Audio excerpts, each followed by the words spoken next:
semuanya, kembali lagi di Aset Talks 2025 bersama saya Naska Safia dan kakak saya Dan saya Nail Andara. Di sini kita lagi bersama kakak ketua umum Aset dan wakil ketua umum Aset nih teman-teman. Kira-kira siapa ya mereka? Kalau gitu langsung aja yuk kita perkenalan sama mereka berdua. Mereka silakan dari kakak dulu. Nama saya Ahmad Suri. Alhamdulillah pada tahun ini saya diamanahkan sebagai ketua umum Aset tahun 2025. Oke, kalau saya Anika Dita Sari, saya di sini alhamdulillah diamanahkan menjadi wakil ketua umum Aset periode 2025 bersama Kak Suri dan pimpinan yang lain. Wah, keren banget nih, kita lagi bersama dengan kakak yang keren dari Aset 2025 nih. Nah, kira-kira kita bakal nanya apa ya, Nay? Wah, kira-kira nanya apa ya? Penasaran banget kan? Oh, penasaran banget dong mestinya. Kita siap nggak nih, Kak, ditanya-tanya? Siap. Siap ya? Siap nih teman-teman, nanti kita nanya. Nah, untuk pertanyaan pertama nih, Kak. Kenapa nih nama Kabinet Aset 2025 ini diberi nama dengan Kabinet Cita Alunika nih? Ada makna tersendiri kah? Atau bagaimana? Boleh Kak Suri yang jawab?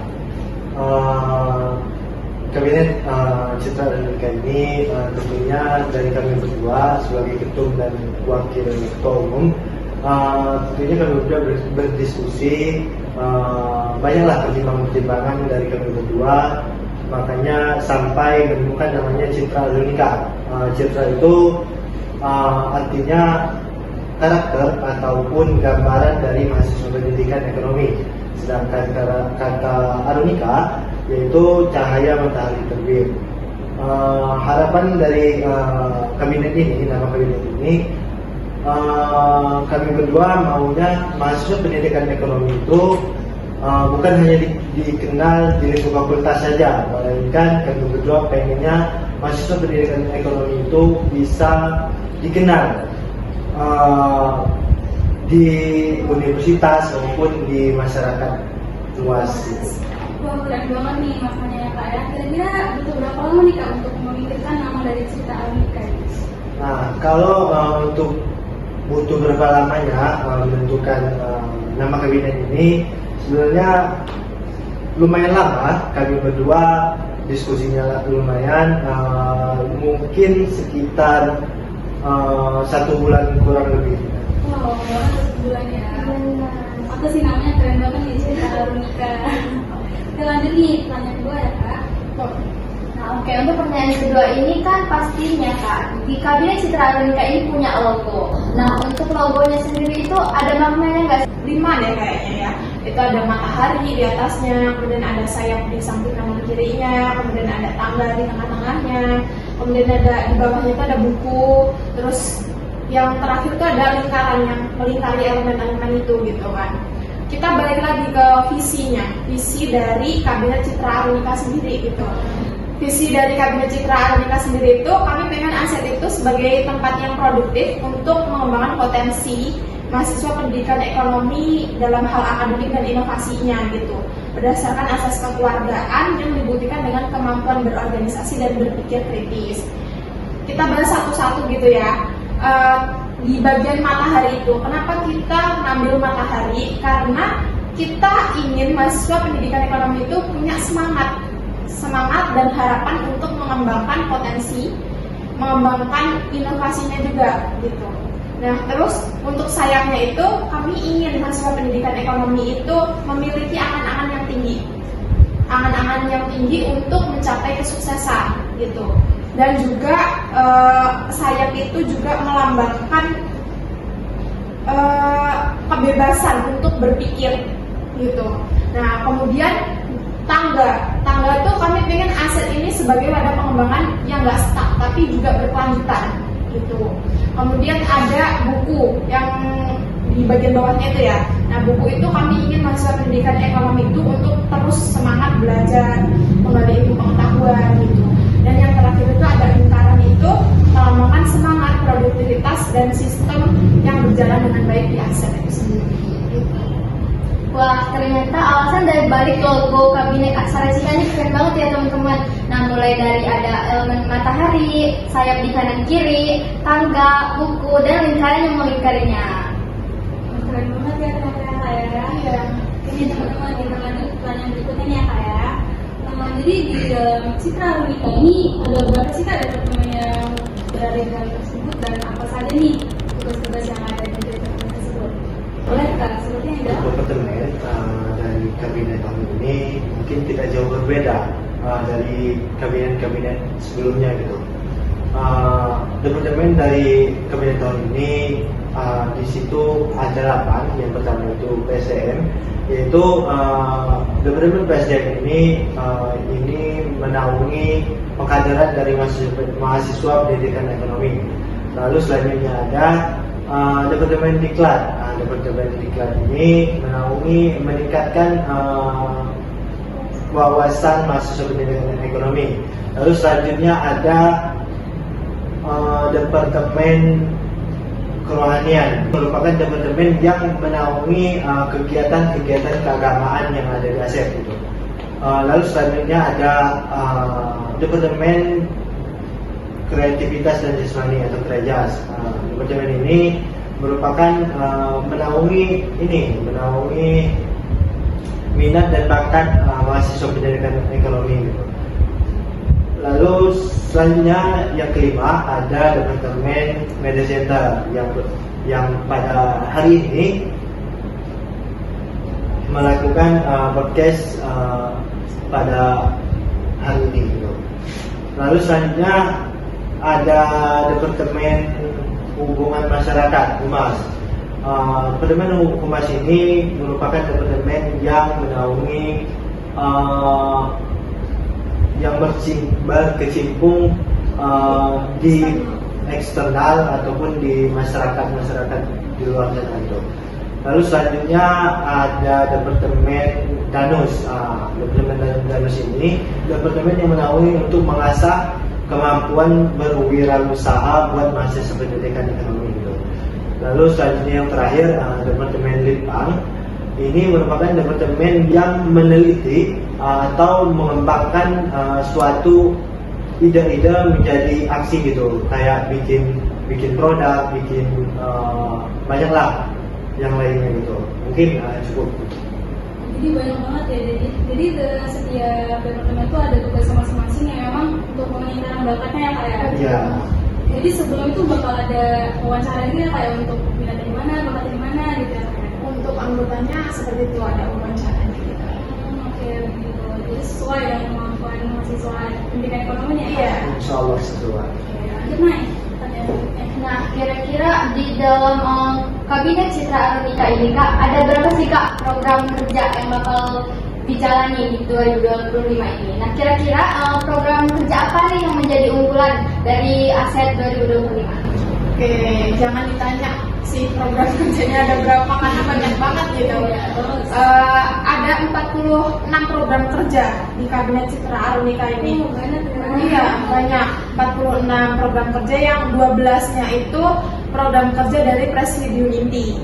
Kayak ketum-ketum, sekum-sekum, gedung-gedung itu ada 12 gitu. Nah, untuk sisanya yang 34 itu program kerja yang dijalankan oleh kepala departemen dan sekretaris departemen masing-masing departemen tadi yang udah disebutin Kak Subuti tadi gitu ya. Iya, yang 8. Nah, untuk program kerja unggulan atau program kerja besarnya ASEP itu ada 3 sih. Ada 3. Yang pertama itu ada Desa Binaan. Desa Binaan itu program kerja yang dinaungi oleh Departemen Penelitian dan Pengembangan. Insya Allah dekat-dekat inilah nanti dijalaninnya. Doakan lancar ya Sobat ASEP. Doakan lancar ya teman-teman. Desa Binaan. Terus yang kedua ada Economic Education File atau yang sering kalian dengar atau kita semua dengar tuh EF gitu. Nah, EF itu adalah program kerja yang dinaungi oleh Departemen Pendidikan dan Pelatihan atau kita singkatnya Diklat gitu. Itu insya Allah dilakukannya di bulan September. Terus yang terakhir tuh ada program kerja yang dinaungi oleh Departemen Kreativitas dan Jasmani atau Krejas yang namanya Velos kegiatannya. Tapi itu dia itu bekerja sama gitu dengan departemen lain, Media Center sama Kerohanian gitu. Di 2 programnya itu, yang Velos dan EF itu akan bentuk kegiatannya gitu loh. Bentuk kegiatannya itu lomba-lomba kayak gitu. Lomba apa tuh Kak kira-kira? Lomba-lomba kalau untuk EF itu itu lebih ke akademiknya, tapi kalau untuk Velos itu lebih ke seni dan olahraganya. Wah, keren banget ya teman-teman ya. Jadi tuh ada perlombaan-perlombaan yang bisa kita ikuti loh. Jadi untuk kalian siapin diri kalian yang untuk ikut lomba EF dan Velos ya nggak? Ya, dan jangan lupa untuk pantengin terus IG ASES. Untuk tahu informasi lebih lanjut berlanjutnya ya. Oke, lanjut nih pertanyaan selanjutnya Kak. Mengenai pribadi nih ya Kak ya. Saat menjadi ketum dan lomba pemilihan ASES 2025 nih, ada nggak sih rasa kultur shocknya atau rasa takut gitu untuk menjalani tanggung jawab yang besar banget ini? Boleh dimulai dari Kak Surya dulu? Mungkin untuk pertanyaan yang barusan yang ditanya masalah tentang kultur shock ataupun ketakutan itu, ya mungkin kalau dari saya pribadi ya mungkin ada rasa takut ataupun kayak shock gitu. Kok yang tadinya dari kepala departemen tiba-tiba naik jadi ketua umum, itu dua hal yang sangat-sangat berbeda gitu. Ya mungkin dalam organisasi itu sama-sama pemimpin, akan tetapi tupoksi dari keputusan-keputusan ataupun yang lainnya itu sangat-sangat berbeda gitu. Dari aku sih kalau ditanya shock atau enggaknya shock ya, karena sebelum-sebelumnya belum pernah gitu ada di posisi yang seperti sekarang, tiba-tiba harus jadi wakil ketua umum gitu kan, itu shock banget. Tapi balik lagi sih, karena keinginan mau belajar, ingin belajar untuk menerima kesempatan yang telah diberikan gitu aja sih, jadi dijalani dengan sebisanya sambil diasikin aja gitu. Asikin aja jadi Iya, asikin aja. Jadi pasti keren banget loh Kak, bisa jadi ketum dan ketum di ASES 2025 nih ya. Alhamdulillah. Jadi keren banget nih ya Kak ya, jadi ketum dan ketum ASES nih hal yang sangat keren banget loh, hal yang besar ya di organisasi Kak. Untuk kalian berdua nih kan hal yang pertama nih untuk kalian, tapi bagaimana sih dengan anggota di ASES 2025 ini, gimana cara kalian menyesuaikan diri dengan mereka yang berbeda-beda nih perilakunya, karakternya, kadang ada yang mungkin susah ya untuk diajak ketemu atau bagaimana? Bisa dijawab oleh Kak Rika atau Kak Sofi terlebih dahulu. Dari siapa? Dari saya dulu. Ini lebih ke pimpinan atau anggotanya nih? Lebih ke gimana cara kalian menyesuaikan diri ke anggota ya? Oh, ke anggotanya ya, berarti keseluruhan. Untuk menyesuaikannya itu sebenarnya kami lewat dari kadep sekdetnya, gitu. Kalau untuk kami sendiri itu kan jarang ketemu sama mereka, karena anggota-anggota itu kan masuknya di departemen-departemen gitu kan. Jadi yang lebih berinteraksi langsung ya ada sekedar departemen itu gitu. Kalau untuk anggota itu kami minta tolong untuk kadep sekdetnya itu untuk merangkul mereka, untuk mengarahkan mereka gitu. Kalau dari kaminya ini lebih fokusnya ke pimpinan. Gimana sih caranya kami itu merapetin tiap pimpinan-pimpinan itu menjalani pemikirannya kita yang tentunya berbeda-beda kan masing-masing orang itu. Gimana cara kita biar kita capai tujuan yang sama gitu. Jadi ke pimpinannya kalau gitu. Jadi pasti bakal ada banyak rapat ya sama pasti pimpinan-pimpinan ya benar, banyak sekali berarti ya Kak ya. Kita lagi naik tuh. Oke, kan sebentar lagi nih Kak, kita udah mau menyambut adik-adik mahasiswa baru. Nah, tadi kan sudah dijelaskan ada banyak program kerja. Nah, kira-kira apa sih Kak program kerja yang disiapin buat menyambut adik-adik mahasiswa baru 2025 ini? Oke, mengulas dari yang disebutkan Kak Surti tadi ya, yang terkait job desk-nya dari Departemen PSDM, Pengembangan Sumber Daya Mahasiswa gitu, yang dimana mereka itu fokus pada pengkaderan. Nah, ada dua program kerja yang kami siapkan untuk menyambut adik-adik mahasiswa baru angkatan 2025 ini nanti lewat dua program kerja yang dinaungi oleh Departemen PSDM itu tadi. Yang pertama ada Kampus Kickstart. Ya, namanya Kampus Kickstart. Kampus Kickstart itu adalah kegiatan di mana nanti adik-adik itu akan diperkenalkan dengan dosen-dosen yang ada di Prodi Pendidikan Ekonomi dan juga pengenalan kampus gitu, khususnya di Prodi Pendidikan Ekonomi. Itu sih untuk Kampus Kickstart. Terus yang kedua ada Prokja yang namanya Welcome to ASEP. Di situ mereka akan lebih dikenalkan nih tentang gitu. Karena aset ini kan merupakan aset ini kan merupakan organisasi di bawah naungan program studi pendidikan ekonomi. Ada juga. Wow, keren banget ternyata ya teman-teman program kerja yang bakal disiapin buat menyambut adik-adik mahasiswa baru. Nah, oke, boleh lanjut ke pertanyaan selanjutnya. Lanjut ya. Jadi Kak, sebelumnya kan ada kabinet lainnya, mungkin mereka memiliki program itu sendiri. Nah, ada nggak sih perbedaan program tahun ini dari tahun yang lalu bagi kabinet sekarang? Mungkin bisa dijawab sama Kak Surya karena Kak Surya sebelumnya kan menjadi pimpinan di yang kabinet sebelumnya gitu. Bisa kita boleh saya sebutkan yang ada di pimpinan? Kalau untuk program kerja yang mungkin nggak jauh-jauh berbeda sih. Paling kalau di tahun-tahun sebelumnya itu di Departemen Kreativitas dan Jasmani, Kreajas itu kalau tahun kemarin itu adanya aset K, tapi kalau di tahun ini perbedaannya mungkin tahun ini lebih meriah lagi gitu.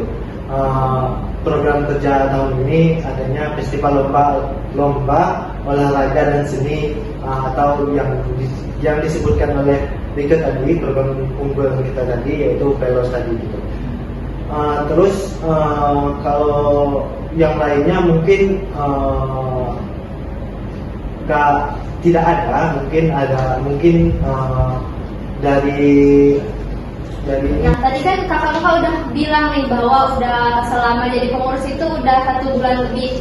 Nah, kira-kira apa sih Kak suka dan dukanya menjadi ketua umum dan wakil ketua umum di ASES ini? Dan kira-kira apa nih pesan buat para jajaran pengurus kayak dari kepala departemen, sekretaris departemennya, staf ahli dan anggota ASES lainnya? Oke, izin jawab dulu ya, nggak apa-apa. Ini untuk suka dukanya, alhamdulillah sih sekarang banyak sukanya dulu sih. Sukanya karena asik aja gitu, bisa bertukar pikiran dengan teman-teman pimpinan khususnya gitu ya, teman-teman pimpinan, gimana ide mereka, gimana ide kami, terus diskusinya tuh jadi enak karena ngediskusiin aset gitu.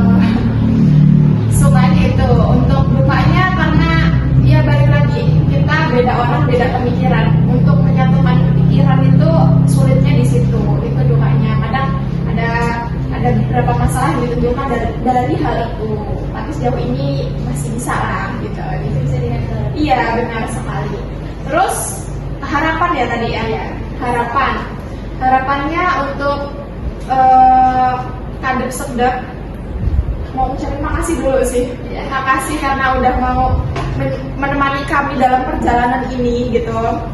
Terus harapan kedepannya tetap harus semangat untuk anggota dan juga staf ahli gitu. Kalian bagian penting di aset ini gitu. Tetap jaga semangat, komunikasinya, koordinasinya gitu. Karena kalian penting di aset. Nah, itu tadi suka dukanya dari Kak Rika dan harapan juga. Nah, kalau dari Kak Surdi gimana nih Kak? Suka dan dukanya selama menjadi ketua umum di ASES? Kalau untuk dari saya, kalau untuk suka dan dukanya, mungkin sukanya ya benar. Saya satu pemahaman ke Serika tadi yang dia bilang sukanya dia kayak gitu. Terus kalau untuk dukanya, ya mungkin banyaknya harus dipertimbangkan gitu. Keputusan yang mungkin ada beberapa yang tidak sesuai sama orang lain. Jadi saya itu ngerasa kayak kasihan gitu ke staf ahli, ke anggota gitu. Mungkin harapan dan kesan-kesannya buat rekan-rekan pimpinan, terus staf ahli dan anggota ASES pada tahun ini, saya mengucapkan terima kasih banyak ke kalian yang sudah mengambil banyak amanah di ASES ini, yang seperti yang kami tawarkan buat jadi ketuplak, jadi kepanitiaan yang ada di ASES ini, kalian ambil, kalian jalankan dengan sebaik mungkin gitu. Mungkin nggak banyak yang dapat saya berikan. Mungkin saya hanya bisa menyemangati kalian. Kita jaga komunikasi, kita jaga silaturahmi. Terus kalau ketemu di luar, kita saling sapa dan semoga kita sehat selalu. Pelajaran kita baru dimulai. Mungkin saya berharap ke staf ahli dan beberapa pimpinan dan anggota ASEAN pada tahun ini kita berjuang sama-sama. Nah, jadi begitu teman-teman suka dan dukanya dari Kak Sururi dan Kak Rika sebagai ketum dan ketum ASEAN. Nah, untuk teman-teman juga tetap semangat seperti apa yang dipesankan oleh kakak-kakak tadi. Oke, lanjut Mas. Nah, Untuk pertanyaan terakhir nih teman-teman, kakak ini.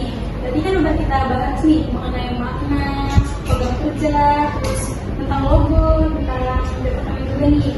Nah, di sini kami mau tanya gimana sih harapan Kak Suri dan Kak Rika untuk kabinet Citra Unika ke depannya ini seperti apa? Boleh ngajarin sedikit dulu? Oke, jadi aku dulu ya. Harapannya bisa balik lagi ke kenapa sih kita ngambil nama kabinet ini gitu, Citra Unika. Kita ingin mahasiswa pendidikan ekonomi itu bersinar layaknya matahari gitu ya. Di luar bisa dikenal orang-orang lewat apa? Lewat kemampuan organisasinya, lewat kemampuan berpikir kritisnya sesuai dari visinya tadi gitu. Udah sih itu aja. Boleh lanjut ke Kak Suri berarti ya? mungkin kalau harapan dari saya untuk kabinet tahun ini mungkin nggak banyak sih sebenarnya. Saya berharap bisa sesuai sama apa yang kita udah kita rancang dari awal, dari nama kabinet, terus visi-misi segala macamnya itu bisa kita jalankan sebaik mungkin ataupun seserius mungkin, supaya bukan hanya dari pengurus ataupun staf ahli ataupun anggota yang banyak lainnya itu program kerjanya segala macamnya itu bisa berjalan dengan baik, bisa berjalan dengan lancar lah, dan bisa memberikan bermanfaat lah buat mahasiswa pendidikan ekonominya maupun ke masyarakat luas gitu.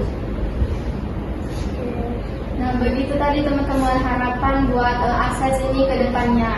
Nah, kita aminkan sama-sama ya. Semoga harapan tersebut bisa terwujud ya teman-teman. Kita juga berharap banget nih ya kabinet Citra Unika ini menjadi kabinet yang lebih baik nih, yang bakal banyak program-program kerja yang bagus-bagus banget nih teman-teman.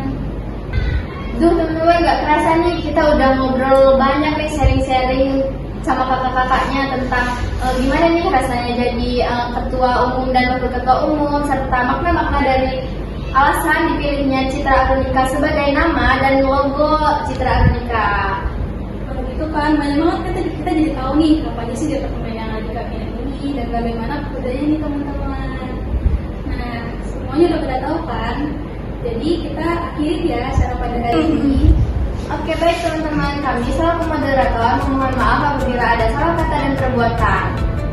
Dan terima kasih juga ya untuk Kak Suri dan Kak Rika yang udah meluangkan waktu ini di hari ini.